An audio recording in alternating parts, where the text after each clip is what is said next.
एक छोटे से गांव में बड़ा ही होनहार लड़का रहता था।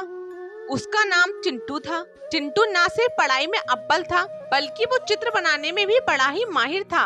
चिंटू के माँ बाप बड़े ही गरीब थे। वो बड़ी मुश्किल से 2 वक्त की रोटी का इंतजाम कर पाते थे। चिंटू स्कूल से आने के बाद चित्रकारी करता था। पैसे न होने के कारण वो चित्रकारी के लिए पेंसिल कागज नहीं खरीद पाता था। वो लकड़ी से जमीन पर और रेत पर एक एक चित्र बनाता था। वो कभी फल बनाता था तो कभी फूल बनाता था। कई बार तो वो इतनी सुंदर आकृतियां बनाता था कि देखने वाले दंग रह जाते थे। चिंटू हमेशा सोचता था, आज मेरे पास एक पेंसिल और कुछ कागज होते तो मैं कुछ और सुंदर चित्र बनाता और मेरे उन चित्र को घर की दीवार पर सजाता। तभी वहाँ एक बूढ़े साधु प्रकट हुए। चिंटू से बोले, चिंटू बेटा, तुम बहुत ही होनहार और नेक दिल हो। इसी वजह से मैं तुम्हें एक जादुई पेंसिल देना चाहता हूँ। शायद ये सुनकर चिंटू बड़ा खुश हुआ। किंतु ध्यान रहे, इस पेंसिल का प्रयोग सिर्फ गरीब लोगों के हित के लिए ही करना। बेटे ठीक है? जी ठीक है साधु महाराज, मैं आपकी बात का ध्यान रखूंगा। फिर साधु महाराज वहाँ से गायब हो गए। चिंटू ने पास में पड़े एक कागज पर डायरी बनाई। फिर वो देखते ही देखते असली डायरी बन गई। ये देखकर चिंटू को बड़ी हैरानी हुई। उसने वो डायरी खोली और उसके एक पन्ने पर एक आम बनाया। फिर क्या था, वो आम एक असली आम बन गया था। ये देखकर चिंटू बड़ा खुश हुआ।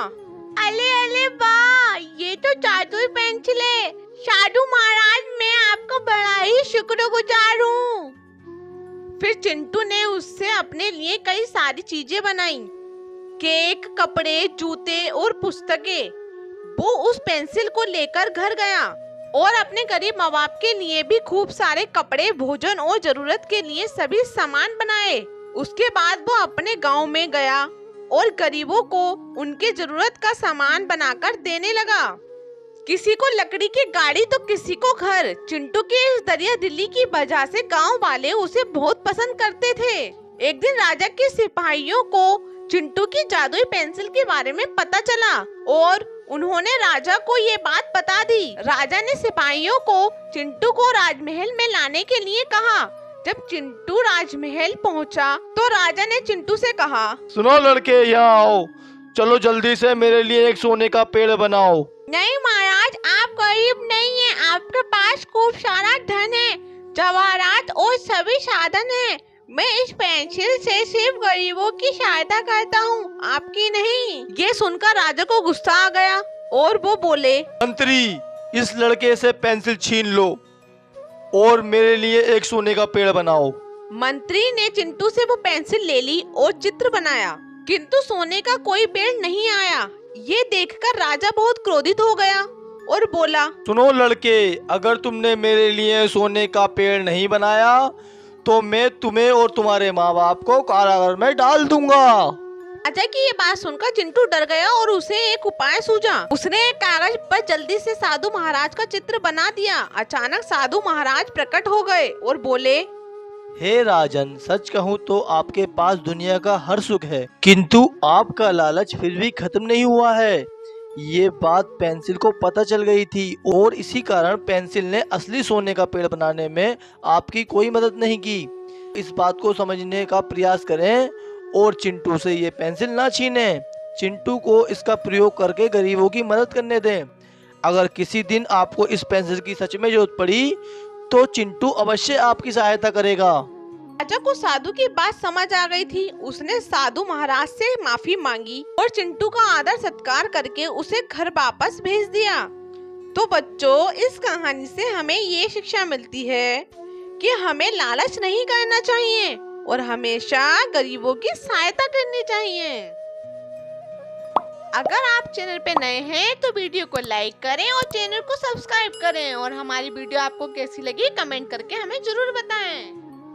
सिंदूरी नाम की एक लड़की केरल के एक छोटे से शहर में रहती थी। वो हमेशा अपने दोस्तों की और अपने परिवार की मदद करने के लिए तैयार रहती थी।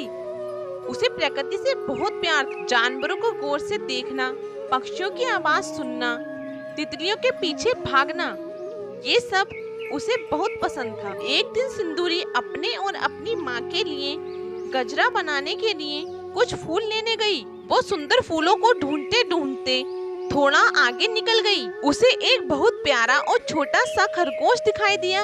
अपनी आदत से मजबूर सिंदूरी उस खरगोश का पीछा करने लगी। उसे आता देख खरगोश तेजी से भागा, फिर एक गड्ढे के अंदर चला गया। सिंदूरी भी उसके पीछे पीछे उस गड्ढे तक गई। उसने गड्ढे में झांककर देखा तो उसका पैर फिसल गया। वो उस गड्ढे में नीचे बहुत बहुत नीचे गिरती चली गई। वो अंदर सूखे पत्तों के ढेर पर गिरी, जिससे उसे कोई चोट नहीं लगी। उसने देखा कि वो एक सुरंग के अंदर आ गई है। उसके मन में थोड़ा सा डर आया, लेकिन तभी उसे बहुत सारे खरगोश दिखाई दिए। इतने सारे खरगोश! मैंने इतने सारे खरगोश पहले एक साथ कभी नहीं देखे। कितने प्यारे हैं ये! मैं इन्हें अपनी गोद में उठाना चाहती हूँ। बहुत मुलायम होंगे ये सब। उन्हें देखते ही वो अपना डर भूल गई और उसके चेहरे पर प्यारी सी मुस्कान आ गई। इतने सारे खरगोश देखकर वो बहुत खुश हो गई थी। सभी खरगोश अपने बिल से अंदर बाहर हो रहे थे। सुरंग के हर कोने में कोई न कोई खरगोश था। उन्हें देखकर ऐसा लगा था जैसे वो कुछ ढूंढ रहे हों। ये सब बड़े व्यस्त लग रहे हैं। कोई भी मेरे पास क्यों नहीं आ रहा है? लगता है ये सब कुछ काम कर रहे हैं। कहीं ये सुरंग इनका ऑफिस तो नहीं है? खरगोश का ऑफिस। वो कुछ खरगोशों के पीछे जाने लगी। सुरंग के थोड़ा अंदर जाने के बाद उससे एक बड़ा सा पत्थर दिखाई दिया। वो उस बड़े से पत्थर पर बैठ गई और सभी खरगोशों की तरफ देखने लगी। अचानक उस पत्थर के पास एक लकड़ी का छोटा सा डब्बा मिला। वो डब्बा हर तरफ से बंद था। सिंदूरी उस डब्बे का निरीक्षण करने लगी। मैं इस डिब्बे में इलायची दाने रख सकती हूँ। इसे खोलकर देखती हूँ इसमें क्या है। लेकिन उसे खोलकर देखने से पहले ही उसे कुछ आवाज सुनाई पड़ी। उसने इधर उधर देखा तो उसके पास एक नीली आंखों वाला खरगोश खड़ा था, जो उसे ही देख रहा था। इतने सुंदर खरगोश देखकर सिंदूरी सब भूल गई थी। उसने वो डब्बा वहीं रखा और नीले आंखों वाले खरगोश के पास जाने लगी। वो खरगोश वहाँ से जाने लगा। हमेशा की तरह सिंदूरी उसका पीछा करने लगी। खरगोश खुद से ही कुछ बड़बड़ाने लगा। अरे अरे, ये मेरे पीछे क्यों आ रही है? और ये है कौन? हूँ? क्या तुम बोल सकते हो? क्या मैंने तुम्हें इंसान की तरह बोलते हुए सुना? ये कैसे हो सकता है? शायद मैं कोई सपना देख रही हूँ। अरे तुम कोई सपना नहीं देख रही। हम सभी खरगोश यहाँ बोल सकते हैं, लेकिन तुम हो कौन और यहाँ क्यों आई हो? तुमने मुझसे बात करी? मुझे तो अभी विश्वास नहीं हो रहा। अरे लड़की, ये बताओ तुम हो कौन और यहाँ कैसे आई हो? ओ, मेरा नाम सिंदूरी है। मैं एक खरगोश के पीछे जा रही थी और इस गड्ढे में गिर गई और वो खरगोश भी यहीं आया है। तुम्हें यहाँ से बाहर जाना होगा। तुम्हारे परिवार के लोग तुम्हें ढूंढ रहे होंगे। हाँ, ये तो मैंने सोचा ही नहीं। मेरी माँ बहुत चिंतित हो रही होगी, लेकिन मैं बाहर जाऊंगी कैसे? मैं उस सुरंग को चढ़ नहीं पाऊंगी। क्या कोई और रास्ता नहीं है बाहर निकलने का? रास्ता तो है, लेकिन वो तुम्हें मिलेगा तो नहीं। हम भी उस रास्ते को कई सालों से ढूंढ रहे हैं। क्या? कई सालों से नहीं? अब मैं बाहर कैसे निकलूंगी? ऐसा कैसे रास्ता है वो रास्ता एकमात्र उपाय है बाहर निकलने का। क्या उपाय है? बताओ मुझे। उसको कुछ समझ नहीं आ रहा था उसे बताना चाहिए या नहीं, लेकिन सिंदूरी को बहुत उदास और चिंतित देखकर उसने उसे बताने का फैसला किया। एक अंगूठी है जिसके सहारे हम बाहर निकल सकते हैं। वो अंगूठी लकड़ी के एक डिब्बे में बंद है और हम सब कई सालों से उस लकड़ी के डिब्बे को ढूंढ रहे हैं। खरगोश की बात सुनकर सिंदूरी को याद आया। उसने लकड़ी का एक डिब्बा वहीं कहीं कुछ देर पहले देखा था। वो भागते हुए उस पत्थर के पास पहुंची और डिब्बा उठाकर खरगोश को दिखाया। कहीं आप इस डिब्बे की बात तो नहीं कर रहे? हाँ, लेकिन ये तुम्हें मिला कैसे? यहीं पर इस पत्थर के पास ही तो पड़ा हुआ था। हम सब इतने साल से इसे ढूंढ रहे हैं, लेकिन हमें आज तक नहीं दिखाई दिया। लेकिन तुम्हें आते ही डिब्बा मिल गया। ये कैसे हो सकता है? शायद तुम सबकी आंखें कमजोर हो गई हैं। मैं अपने घर में बहुत गाजर खाती हूँ। इस सुरंग में आपको ज्यादा गाजर नहीं मिलते होंगे। शायद तुम सही हो। खरगोश को जादूगर की बात याद आ गई। उसने कहा था, जब कोई साफ और सच्चे मन का व्यक्ति इस गुफा में आएगा, उसे ही ये डिब्बा दिखेगा और वो उन सब खरगोशों को शाप से मुक्त करा सकेगा। चलो देर मत करो, डिब्बे को खोलो और उसमें एक अंगूठी होगी। उस अंगूठी को पहनो, ये शब्द बोलो, श्राप मुक्त। समझ गई ना? हाँ समझ गई, लेकिन ऐसा ही क्यों बोलना है? किस शाप की बात कर रहे हो तुम? वो सब मैं तुम्हें बाद में बताऊंगा। चलो जैसे मैंने बोला है वैसा करो। सिंदूरी ने उस डिब्बे को खोला और उसमें से अंगूठी को अपनी उंगली में पहन लिया। श्राप मुक्त।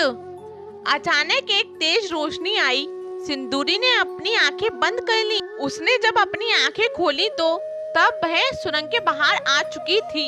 उसके आसपास बहुत सारे लोग खड़े थे। इतने सारे लोगों को देखकर वो हैरान हो गई। आप सब कौन हैं? तभी नीली आंखों वाला एक आदमी सामने आया और बोला, हम सब उस सुरंग के अंदर के खरगोश हैं, जो अब तुम्हारी वजह से इंसान बन गए हैं। मैं वही हूँ जिससे तुम अंदर बात कर रही थी।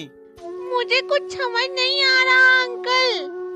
बहुत समय पहले जादूगर ने हमारी जमीन और घर छीन लिए थे। उसने उस जगह पर काला जादू करने के लिए अपना बड़ा सा महल बनवा लिया था। उसने हम सबको श्राप देकर खरगोश में बदल दिया था और मरते समय श्राप को मुक्त करने का उपाय उस अंगूठी में डाल दिया था। उसने कहा था उस डिब्बे को साफ और अच्छे मन वाला व्यक्ति ही उस डिब्बे को खोल सकता है। हम सब खरगोश के रूप में उस डिब्बे को रात दिन ढूंढते रहे, लेकिन वो हमें कभी नहीं दिखा। वो डिब्बा सिर्फ तुम्हें ही दिखाई दिया, क्योंकि तुम बहुत नेक दिल की लड़की हो सिंदूरी। तुम्हारी मदद और दया की वजह से हम सब उस श्राप से मुक्त हुए। सिंदूरी ये सब सुनकर घबरा गई। उसकी घबराहट उसके चेहरे पर साफ झलक रही थी। वो बहुत ही दुष्ट जादूगर होगा। उसे ऐसा नहीं करना चाहिए था। अब घबराने की जरूरत नहीं है। वो जादूगर मर चुका है और आज उसका श्राप भी खत्म हो गया है। सिंदूरी को अभी भी पूरी तरह बात समझ नहीं आ रही थी। उसे अपनी माँ की याद आ रही थी। उसने उस बात को भूलकर घर वापस जाने का सोचा। अच्छा, ये लीजिए अपनी अंगूठी। मुझे अब घर जाना चाहिए। माँ परेशान हो रही होगी। ये तुम रख लो, ये तुम्हारा उपहार है बेटी। ओह, धन्यवाद। सिंदूरी ने सबको अलविदा कहा और वहाँ से चली गई। और वो कुछ दिनों के लिए ऐसी कुछ घटनाओं से दूर रहना चाहती थी, लेकिन ये सब अपनी माँ को बताने के लिए उत्सुक भी थी। उछलती कूदती वो अपने घर गई और अपनी माँ के गले लग गई। अगर आप चैनल पे नए हैं तो वीडियो को लाइक और चैनल को सब्सक्राइब करना ना भूलें और हमें कमेंट करके जरूर बताएं कि आपको हमारी स्टोरी कैसी लगी।